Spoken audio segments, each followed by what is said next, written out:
Welcome to GVS study circle. मेरे छात्रों को आशीर्वाद। छात्रों, आज हम बरसते बादल पाठ के बारे में जानेंगे। बरसते बादल एक कविता पाठ है।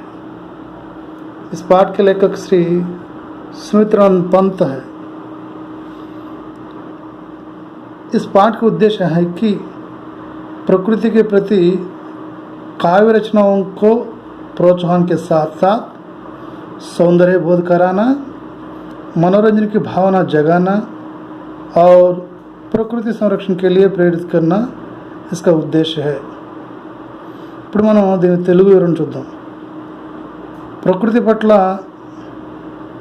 కావ్య రచన చేసేందుకు ప్రోత్సహించడము, ప్రకృతిలోని సౌందర్యాన్ని విద్యార్థులకి తెలియజేయటము, అలాగే మనోరంజనాన్ని కలిగించటము, ప్రకృతిని సంరక్షించేటువంటి బాధ్యతని విద్యార్థులకి తెలియజేయటం అనేది ఈ పాఠం యొక్క ముఖ్య ఉద్దేశంగా మనం చెప్పుకోవచ్చు। बरसते बादल कविता पाठ है। कविता भावनाओं को उदात्त बनाने के साथ साथ सौंदर्य बोध को भी सजाती संवारती है। प्रस्तुत कविता नाद के साथ गेय योग्य है। इसमें अनुप्रास का सुंदर प्रयोग है। ఇప్పుడు తెలుగులో చూద్దాం। బరసే బాదల్ కవితా పాఠ है। बरसे बादल అనేది కవితా పాఠం। कविता भावनाओं को उदात्त बनाने के साथ साथ सौंदर्य बोध को भी सजाती संवारती है। కవిత అనేది భావనలను మేల్కొల్పడంతో పాటుగా సౌందర్య సాధన కూడా పనిచేస్తుంది। ప్రస్తుత కవిత నాదికే సాత్ గేయ యోగ్య హే। ప్రస్తుతం మనం చెప్పుకుంటున్నటువంటి ఈ పాఠం బరస్తే బదులు అనేది గేయ కవిత మనం చెప్పుకోవచ్చును। అంతేకాకుండా ఇది ధ్వని ప్రధానమైన కవితగా చెప్పుకోవచ్చును। ధ్వని ప్రధానమైనది అంటే అర్థం ఏంటంటే లయబద్ధమైన కవితగా దీన్ని చెప్పుకోవచ్చును। ఇందులో అనుప్రాస అలంకారాన్ని ప్రయోగించడం జరిగింది।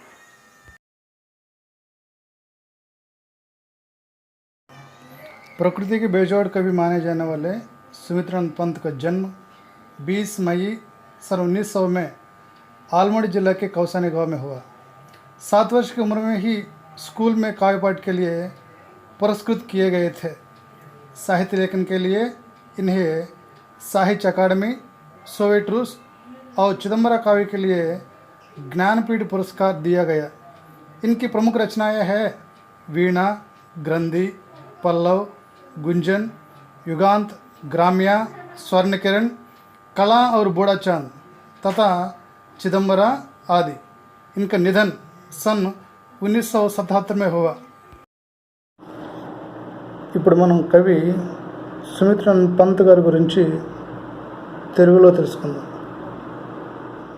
ప్రకృతి రచన చేయడంలో దిట్టైనటువంటి సుమిత్రానంద్ పంత్ 20 మే 1900 సంవత్సరంలో ఆల్మోడా జిల్లా చెందినటువంటి కౌసాని అనే గ్రామంలో జన్మించారు।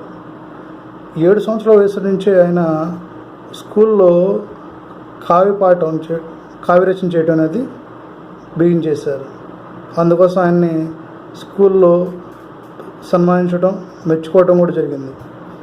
సాహిత్య లేఖన్ కే లియే ఇన్హే సాహిత్య అకాడమీ, అంతేకాకుండా ఆ తర్వాత ఆయన చేసినటువంటి గొప్ప గొప్ప రచనలకు గాను ఆయనకి సాహిత్య అకాడమీ పురస్కారము, అలాగే సోవియట్ రష్యా పురస్కారము, ఇంకా చిదంబర అనే కావ్యానికి గాను జ్ఞానపీఠ పురస్కారం కూడా ఆయన వరించాయి। ఈయన రాసినటువంటి రచనలు కొన్ని ఈ విధంగా ఉన్నాయి। వీణ, గ్రంథి, పల్లవ్, గుంజన్, युगांत, ग्राम्या, स्वर्ण किरण, कला और बूढ़ा चांद మరియు చిదంబర। ఈయన 1977 సంవత్సరంలో పరమపదించారు, అంటే స్వర్గస్థులైనారు। विषय प्रवेश। वर्षा ऋतु हमेशा से सबके प्रिय ऋतु रही है। वर्षा के समय प्रकृति की सुंदरता देखने लायक होती है। पेड़ पौधे, पशु पक्षी, मनुष्य और यहाँ तक कि धरती भी खुशी से झूम उठती है। इसी सौंदर्य का वर्णन यहाँ प्रस्तुत किया गया है. విషయ ప్రవేశకి భావాన్ని చూద్దాం. వర్ష ఋతువు ఎప్పుడు అందరికి కూడా చాలా ప్రియమైన ఋతువుగా ఉంటుంది. వర్షాకాలంలో ప్రకృతి చాలా సుందరంగా ఉంటుంది. చెట్లు, మొక్కలు, పశువులు, పక్షులు, మనుషులు అంతేందుకు భూమి కూడా సంతోషంతో ఊగిసలాడుతుంది. ఇसी సౌందర్య का वर्णन यहाँ प्रस्तुत किया गया है. సో కవి ఏం చేశారంటే అటువంటి ప్రకృతి సోయగాన్ని, ఆ ప్రకృతి సౌందర్యాన్ని, వర్షాకాలం ఉన్నటువంటి ప్రకృతి సౌందర్యాన్ని ఈ విషయ ప్రవేశంలో చెప్పడం జరిగింది.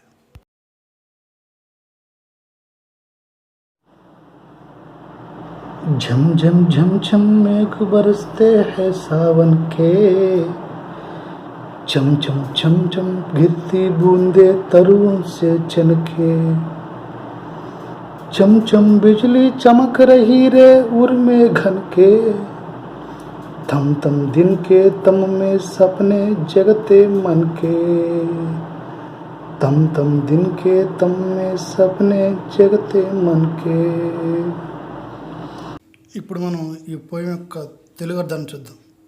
శ్రావణ మేఘాల నుండి వెలువడిన వాన చినుకులు టపటప టపటపమంటూ సవ్వడి చేస్తూ వడపోత పోసినట్లు చెట్ల కొమ్మలపై నుండి జాలువారుతున్నాయి.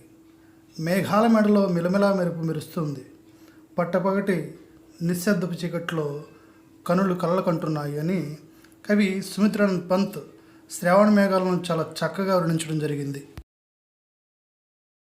दादुर टर टर करते झिल्ली बजती झंझन, म्याओ म्याओ रे मोर पीवू पीवू चातक के गन, म्याओ म्याओ रे मोर पीवू पीवू चातक के गन, उड़ते सोन बालक आद सुख से कर क्रंदन, घुमुड़ घुमुड़ गिर मेघ गगन में भरते गर्जन, घुमुड़ घुमुड़ गिर मेघ गगन में बरते गर्जन.